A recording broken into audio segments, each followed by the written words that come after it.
আসসালামু আলাইকুম ওয়া রাহমাতুল্লাহি ওয়া বারাকাতুহু। বন্ধুরা আমার, এই দেখেন আমি সকাল থেকে এই গাছগুলি উঠাইতেছি। এটাকে দুলবা গাছ বলা হয় আমাদের এলাকায়, আপনারা কি ভাষায় বলেন? এই যে দেখেন অনেকগুলি গাছ আমি উঠাইছি সকাল থেকে। আমার বাগানে এই গাছগুলি হয়েছে।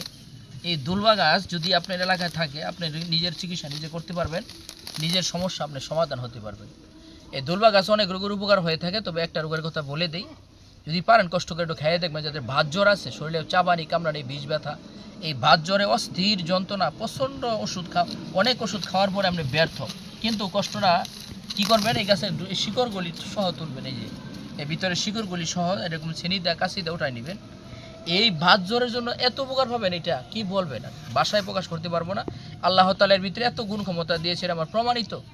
যাদের শরীরে বিষ ব্যথা, রাত্রে চূড়া জ্বর থাকে, বাত ব্যথা, অস্থির লাগে, আপনি এই শিকড়গুলি সহ তুলে নেবেন। দেখেন এই যে এটা অনেক রোগের উপকার হয়, তবে ভাত জ্বরের জন্য বলে দেয় আপনি কেমনে খাবেন।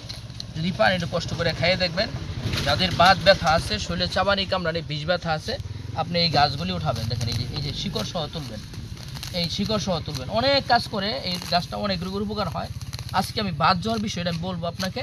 এই বাত জ্বরের জন্য এটা কীভাবে খাবেন দেখেন। এরকম গাছগুলি তুলবেন, 1 কেজি 2 কেজি গাছ উঠাইয়া আপনি ভালো করে একটু পানিটা ধুয়ে নেবেন।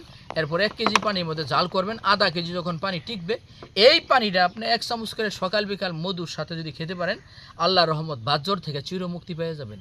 সাধারণ একটা গাছ, টাকা পয়সা আপনি খরচ হবেন, ইনশাল্লাহ খেয়ে দেখবেন। বাকিটা কমেন্ট আমাকে জানাবেন। আল্লাহ রহমতের মালিক, ইনশাল্লাহ ইনশাল্লাহ আপনি ভালো হবেন, এটা আমার প্রমাণিত।